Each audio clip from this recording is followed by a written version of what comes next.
সেনাবাহিনীকে তাদের এখনকার আইন শৃঙ্খলা রক্ষার দায়িত্ব থেকে সরিয়ে নিতে হবে, তাদেরকে ক্যান্টনমেন্টে নিয়ে যেতে হবে, এই আলাপটা বেশ কিছুদিন হলো শুরু হয়েছে।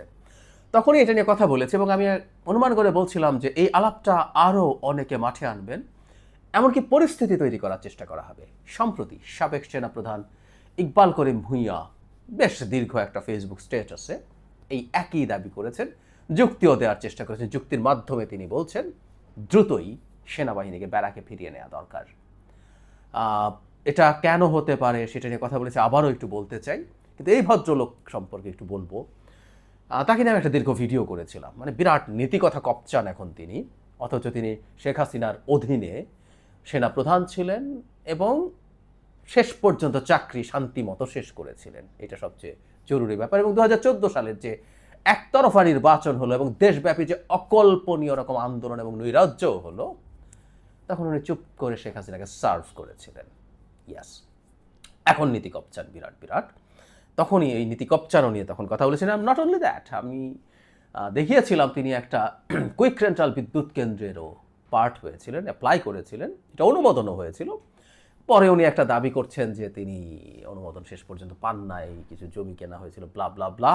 ব্যবসা যে কেউ করতে পারে, মানে উনি আমাদের স্টুপিড ঠাউরান জনাব ইকবাল করিম ভূঁইয়া।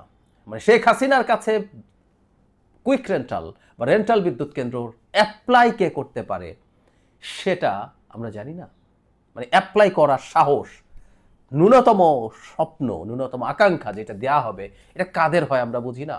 শেখ হাসিনার আপাদমস্তক চাটুকার ছাড়া কেউ এগুলো পায় না। সুতরাং ইকবাল করিম ভূঁইয়া সেই পর্যায়ের মানুষ বলেই অ্যাপ্লিকেশনটা করেছেন। শেষ পর্যন্ত কেন এটা হয়নি ইজ এ ডিফারেন্ট ডিবেট, কিন্তু উনি নিজে অ্যাগ্রি করেন, উনি করেছেন এবং উনি ব্যবসা বাণিজ্য করতে চান।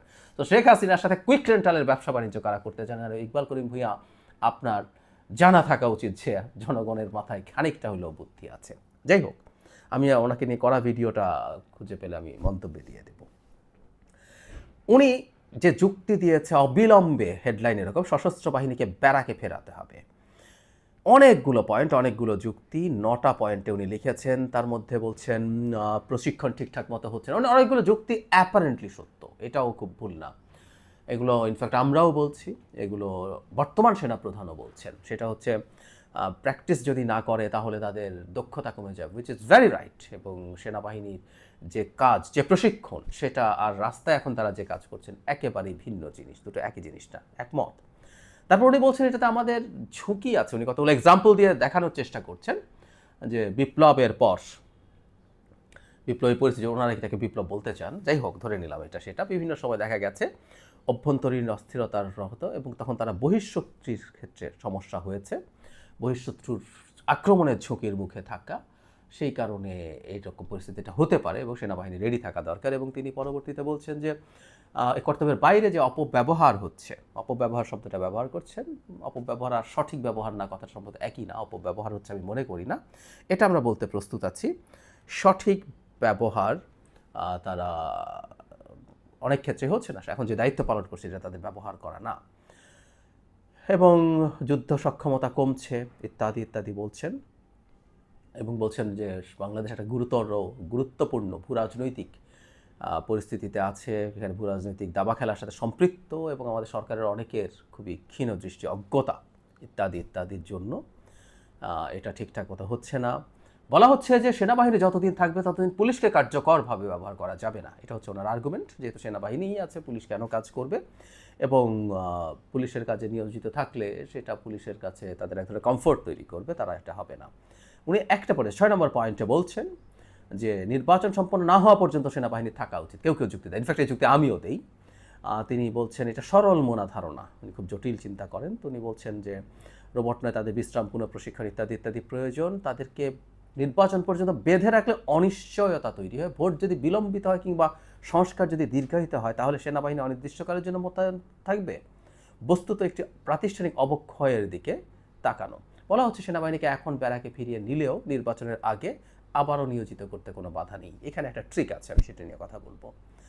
তারপরে পুলিশকে কীভাবে ঠিকঠাক করা দরকার, পুলিশকে আবার একই কথা, সার্বভৌমত্ব নিয়ে জুয়া খেলতে পারে না, অতি দ্রুত তাদেরকে সরে রাখার উচিত এবং তাদেরকে বিতর্কিতও করে তোলে, এটাও ভুল না। এই ঝুঁকিগুলো সব আছে। এই শেষে উনি কনক্লুড করছেন এই অবক্ষয় চলতে দিয়ে আমরা অকল্পনীয় পরিস্থিতির মুখোমুখি হওয়ার ঝুঁকি নিচ্ছি। একটি দেশ যার শেষ প্রতিরক্ষার দেয়াল নেই, খুব দেরি হওয়ার আগে অন্তর্বর্তী সরকারকে সিদ্ধান্ত নিতে হবে। এখন এটাই হলো মূল আলোচনার জায়গা, সেটা হচ্ছে কিভাবে তারা মনে করছেন সেনাবাহিনীকে উইথড্র করতে হবে, এবং সেটা উইথড্র করতে হবে পুলিশকে অ্যাক্টিভ করার স্বার্থেই। এবং আমাদের এখন তাহলে প্রশ্নগুলো হচ্ছে এইরকম, যারা ইকবাল করিম ভূঁইয়া যেসব কথাবার্তা বলছেন এটা ভুল না, এটা আবারও বলছি, এগুলো অ্যাপারেন্টলি সঠিক, কিন্তু ওই যে একটা কথা আছে না, যে একটা extra ordinary situation demands extra ordinary measures, এটা সবচেয়ে জরুরি কথা।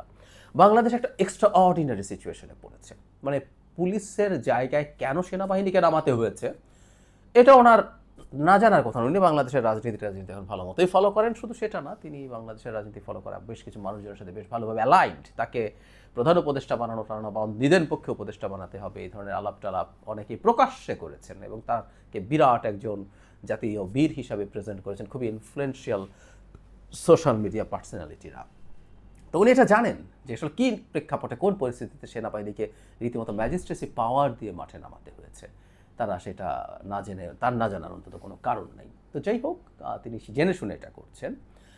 আমরা খেয়াল করব, এই কারণেই ইনফ্যাক্ট আমরা নির্বাচন আগে ডিসেম্বরের মধ্যে করে ফেলতে বলেছিলাম, কারণ সেনাবাহিনী আমাদের রাখতেই হবে কন্টিনিউয়াসলি নির্বাচন পর্যন্ত। আবার নির্বাচন তারা এই মাঠে যখন থাকেন, তাদের প্রশিক্ষণের অভাব আছে, তারা অনেক অনিয়ম দুর্নীতির সাথে জড়িয়ে যেতে পারেন, এইসব কিছুই আছে। এটার কারণেই তাদেরকে খুব বেশি দিন মাঠে রাখা যাবে না। শুধু সেটা না, আমি অনেকবার এটা বলেছিও, সেনাবাহিনী কখনো পুলিশি কাজ করার জন্য ট্রেইনড না।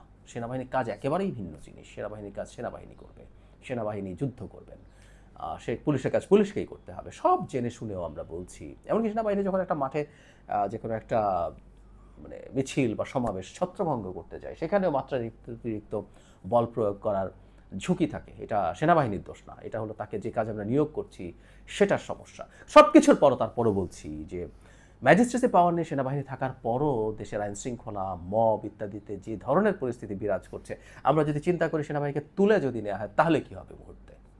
জনাব করিম ভূঁইয়ার কথা মতো যদি ধরে নেই যে ঠিক আছে আপাতত তুলে ফেলি, পরে আবার তাদেরকে ডিপ্লয় করবো নির্বাচনের আগে, মানে মাঝের এই ডিসেম্বরে যদি হয়, ডিসেম্বরের আগ পর্যন্ত তারা থাকবেন না। এখনই আইন শৃঙ্খলার পরিস্থিতি এরকম, যদি এটা তুলে নেই কয়েকদিনের মধ্যে যে পরিস্থিতি দাঁড়াবে, তখন আসলে কিছু লোকজন ওই কথাটাই বলবে যেটা বলছে, যেটা চান আসলে তাদের এটা একটা সুনির্দিষ্ট পরিকল্পনা, যে এই বিভৎস আইন শৃঙ্খলা পরিস্থিতিতে কিসের নির্বাচন, বসে আছে আইন শৃঙ্খলা সামান্য ঝামেলা হলে এনসিপি বলছে, গোপালগঞ্জের ঘটনার পর এনসিপির একজন গুরুত্বপূর্ণ নেতা মুহূর্তেই স্ট্যাটাস দিচ্ছেন, পাটগ্রামে একটা ঘটনার পর জামাতের আমির মুহূর্তেই সাংবাদিকদেরকে বলছেন। সো তারা ঠিক এই জিনিসটা চাইছেন। একটা এনআরকে যদি মেজর লেগে যায়, তারপর আবার নতুন করে মিলিটারি ডিপ্লয় করতে করতে যে ক্ষয়ক্ষতি হয়ে যাবে, সেই ক্ষয়ক্ষতি বাংলাদেশের নির্বাচনকে অনিশ্চিত করে তুলবে। জনাব ইকবাল করিম ভূঁইয়া সেই চক্রের পার্ট হয়ে সেনাবাহিনীকে এখন তুলে নিতে বলছেন, যারা চান বাংলাদেশের নির্বাচনটা ভণ্ডুল হোক। বাংলাদেশে 2026 সালের ফেব্রুয়ারিতে নির্বাচন কোনোভাবেই হতে দেব না, হতে দেওয়া উচিত হবে না। একটা গ্রুপ কার্যকর আছে, এই ভদ্রলোক তাদের পার্ট, এবং তারা যদি সফল হন, তাদের অনেকের পরিকল্পনা শোনা যায় আছে, তাকে অতি গুরুত্বপূর্ণ কোনো জায়গা বা তাকে কেন্দ্র করে প্রধান উপদেষ্টা পরিষদ তৈরি করবো, প্রধান উপদেষ্টা বানিয়ে টেনে ফেলা বা খুবই গুরুত্বপূর্ণ কোনো জায়গায় তাকে নিয়ে যাওয়া, এই ধরনের পরিকল্পনার কথা শোনা যায়, মানে অনেকেই এভাবে বলেন। এবং এটাকে আমরা উড়িয়ে দিতে পারি না, কারণ যারা ওই ধরনের আলাপে থাকেন, যারা দেশে এনআরকি তৈরির চেষ্টায় আছেন, তারা তাকে আবার খুবই ভ্যালু দেন, তাকে নিয়ে বলেন, লেখেন। আবারও বলছি, যিনি শেখ হাসিনার দোসর ছিলেন, এমন একজন মানুষকে বীর হিসাবে আমাদের সামনে প্রেজেন্ট করা হয়। উনি যেহেতু 14-15 সালের দিকে ছিলেন, তাই অনেকের মাথা থেকে সরে গেছে, সেই কারণে আনা হয়। আমি আবারও স্মরণ করিয়ে দিতে চাই, উনি কুইক রেন্টাল বিদ্যুৎ কেন্দ্রে অ্যাপ্লিকেশন করেছিলেন, প্রাথমিক অনুমোদন পেয়েছিলেন, শেষ পর্যন্ত হয়নি, যে ডিফারেন্ট ডিবেট। তো ওনার চরিত্র আমাদের নিশ্চয়ই বোঝা আছে। যাই হোক, এই চেষ্টা চলতে থাকবে, এবং আবারও একটা কথা বলছি, যেটা চলবে, সেনাবাহিনীকে প্রভোগ করা হবে, সেনাবাহিনী যাতে কোনো না কোনোভাবে তার ধৈর্যচ্যুতি ঘটে। আমি এখন পর্যন্ত সেনাবাহিনীকে অত্যন্ত ধৈর্যের সাথে, কিছু বিচ্ছিন্ন ঘটনা ছাড়া অত্যন্ত ধৈর্যের সাথে তাদের দায়িত্ব পালন করতে দেখেছি, কিন্তু তাদেরকে প্রভোগ করা হবে, তাদেরকে দিয়ে কোনো মাত্রাতিরিক্ত বল প্রয়োগ করানোর চেষ্টা করা হবে, যাতে এই আলাপ তুলে ফেলা যায় মুহূর্তে মুহূর্তে। যে নুরুল হক নুরের উপরে হামলার পর এটা অবশ্যই খুবই অন্যায় হয়েছে, এখানে সেনাবাহিনীর সদস্যও ছিলেন, কিন্তু মুহূর্তে বলা হলো সেনাবাহিনী তুলে নেওয়া, এরকম পরিস্থিতি তৈরি করা হবে যাতে এই আলাপটা জারি রাখা যায়। বাংলাদেশে আগামী নির্বাচনের আগে সেনাবাহিনী ব্যারাকে ফিরে যাবে না, নির্বাচন শেষ করে ক্ষমতা হস্তান্তরের পর ফিরে যাবে, এর বাইরে কোনো কিছু হবে না। এটা খুবই এটা এমন একটা ঔষধ যেটা খুবই সাইড এফেক্ট আছে। ইয়াস, সাইড এফেক্ট অনেক, এটা আমি অ্যাগ্রি করি, এটা আমি ডিসঅ্যাগ্রি করি না। কিন্তু অনেক সময় আমাদের রোগ যদি অনেক জটিল হয়, এমন ওষুধ আমাদের খেতেই হয়, তখন অনেক সাইড এফেক্ট হলেও খাই, কারণ ওটা আমাকে নাহলে বাঁচিয়ে রাখবে না, আমাকে বেঁচে থাকতে হবে, বেঁচে থাকার জন্য অনেক বেশি সাইড এফেক্ট অ্যাকসেপ্ট করি, এরকম ওষুধও আমরা গ্রহণ করি। সেখানে ইকবাল করিম ভূঁইয়ার এটা না জানার কোনো কারণ নাই, তিনি আসলে একটা ধান্দাবাজি, একটা শয়তানির পরিকল্পনা নিয়ে মাঠে নেমেছেন, সেই কারণে এইভাবে কথা বলছেন।